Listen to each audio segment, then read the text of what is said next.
না মানে আমি বুঝলাম না, তোমার কি কোনো সেলফ রেসপেক্ট নেই? তুমি আমার ভাইয়ের গায়ে হলুদ এসে ইভেন্ট ম্যানেজমেন্টের কাজ করতেছো, আবার আমার রিলেটিভসদের ছবি তুলে দিতেছো, আর এদিকে বাবাকে বলে রাখছি তার সাথে তোমাকে দেখা করাই দিতে। এখন সেই যদি এই অবস্থায় তোমাকে দেখে কি হবে একবার ভাবছো? কি হবে? আবার জিজ্ঞাসা করতেছো কি হবে? Are you serious? এখন আমার দোষটা কোথায় আমাকে বলবা? হ্যাঁ, এখানে একটা সিলি ঝামেলা হয়েছিল, হুইচ আই ডিডন্ট নো।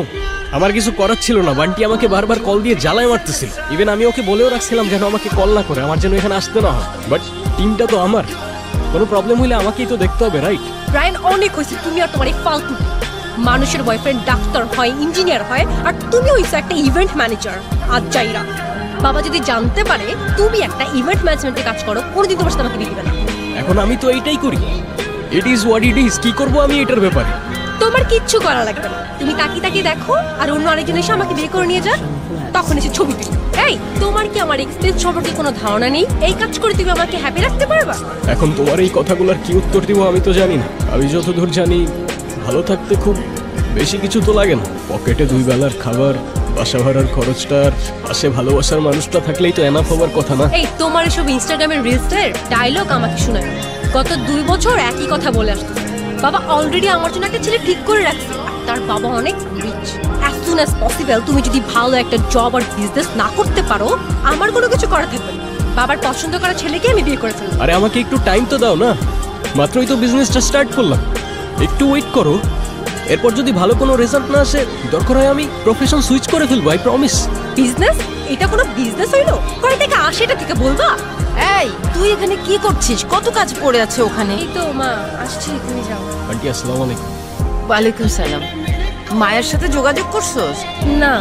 কাউকে পাঠিয়ে মায়াকে একটু আনার ব্যবস্থা কর না মা, প্লিজ। ওকে, দেখতেছি আমি কি করা যায়। আচ্ছা আচ্ছা শুনো, তোমাকে না বলছিলাম এর আগের বার আমার একটা বোন আছে? হ্যাঁ, ওই তোমাদের ফ্যামিলি থেকে আলাদা থাকে যে। হ্যাঁ, ওকে কালকে হোস্টেল থেকে নিয়ে এখানে নিয়ে আসি। এমনিতেও বাসার কেউ ওকে পছন্দ করে না, আমিও করি না, কিন্তু মায়ের ফেভারিট চাইল্ড তো, তাই ওকে বিয়েতে আনতেই হবে। কালকে তো আমার কিছু কাজ ছিল, আর তাছাড়াও তোমার ফ্যামিলির কেউই তো তোমার বোনকে নিয়ে আসলে ভালো হইতো, রাইট? ফ্যামিলির কেউ যাবে না তো? ফ্যামিলির কেউ ওরে দেখতে পারে না। দেখতে পারে না মানে? ঠিক বুঝতে পারলে না তো? ওর ব্যাপারে যত কম বুঝবা ততই তোমার জন্য ভালো। এমনিতেও ও আমাদের ফ্যামিলির জন্য না থাকার মতো। ছোটবেলায় বাবা ওকে বাসা থেকে বের করে দিচ্ছে, তারপর থেকে বড় কোনো অকেশন ছাড়া ওর সাথে দেখা হয়নি। ওকে, আমি মায়ের হোস্টেলের অ্যাড্রেস তোমাকে হোয়াটসঅ্যাপ করতেছি। আর শুনো, ওটা কি দিয়ে আনতে যাবো? কেন বাইক? খবরদার এই বাইক নিয়ে যদি আনতে গেছো। ফার্স্ট ইমপ্রেশন বলে একটা কথা আছে, কতবার বলছি একটা গাড়ি কিনো, একটা গাড়ি কিনো। এখন আমি গাড়ি কেনার জন্য এত টাকা কোথায় পাবো? বাইকটাই তো বন্ধুর থেকে ধার নিয়ে চলতেছে। তো কিচ্ছু আমি জানি না, তুমি ওকে গাড়ি দিয়ে আনতে যাবা, ব্যাস। আচ্ছা ঠিক আছে, আমি একটা উবার নিয়ে চলে যাব। উবার? তুমি নিজে ড্রাইভ করে যাবা? ও যদি জানতে পারে তুমি উবার নিয়ে গেছো, আমার মান সম্মান থাকবে? এখন উবার ছাড়া আমি গাড়ি কোথায় পাবো?